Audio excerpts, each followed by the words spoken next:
Hello बच्चों, let's look at the question है which of the following statement are be correct. इस क्वेश्चन में हम बताना कौन सी स्टेटमेंट करेक्ट है और ये सारी जो है वो हमारी जीन डिसऑर्डर्स को लेके है। सो अगर हम यहाँ पे की कॉन्सेप्ट की बात करें, सो की कॉन्सेप्ट में हम बात करेंगे अबाउट द जेनेटिक डिसऑर्डर।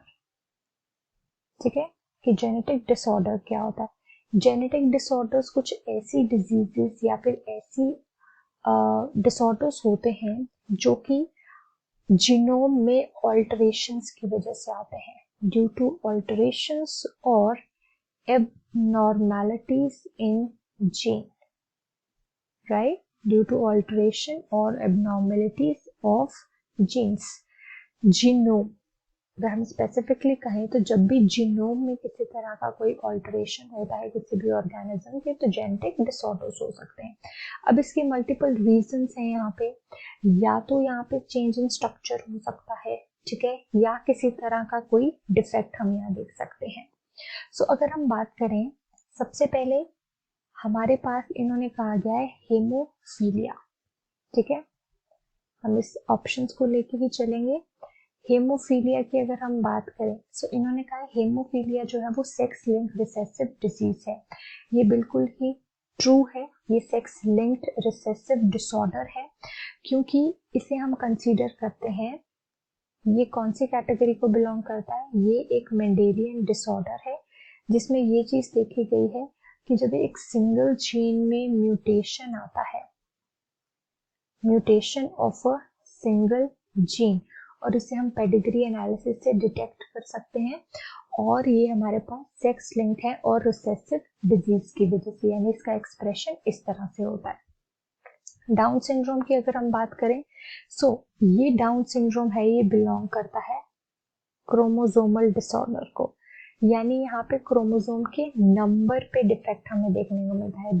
जो हमारा डाउन सिंड्रोम है उसमें क्रोमोसोम नंबर जो है, क्रोमोसोम नंबर 21, इसकी जो है वो एक्स्ट्रा कॉपी प्रेजेंट होती है। ठीक है, क्रोमोसोम नंबर 21 की एक्स्ट्रा कॉपी प्रेजेंट होती है। तो यहाँ हम कह सकते हैं ये किस वजह से है हमारे पास, एन्यूप्लॉइडी।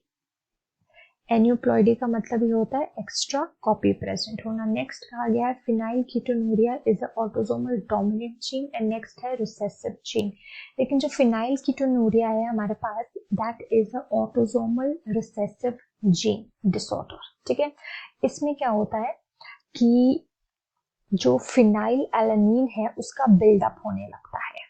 ठीक है, यहाँ पे हम ये चीज देख सकते हैं, इसमें फिनाइल कीटोनूरिया में हमें म्यूटेशन देखने को मिलती है, mutation in both alleles, mutation in both alleles of gene जो कि फिनाइल एलानिन हाइड्रोक्सिलेज के लिए प्रेजेंट होता है। ठीक है, फिनाइल एलानिन हाइड्रोक्सिलेज जो फिनाइल एलानिन को डिकम्पोज करने में हेल्प करता है, फिनाइल एलानिन को। ठीक है, तो यहाँ हम ये चीज देख सकते हैं कि ये क्या है, ऑटोसोमल रिसेसिव जीन है, ना कि डोमिनेंट। तो ये हमारा गलत हो जाता है। Sickle cell anaemia is X linked recessive gene disorder.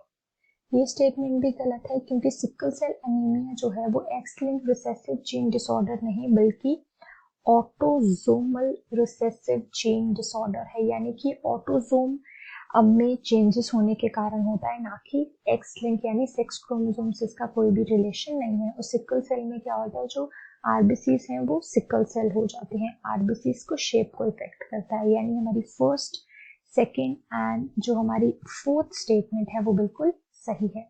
So option हमारा डी राइट हो जाता है। So I hope you understood the question well, thank you.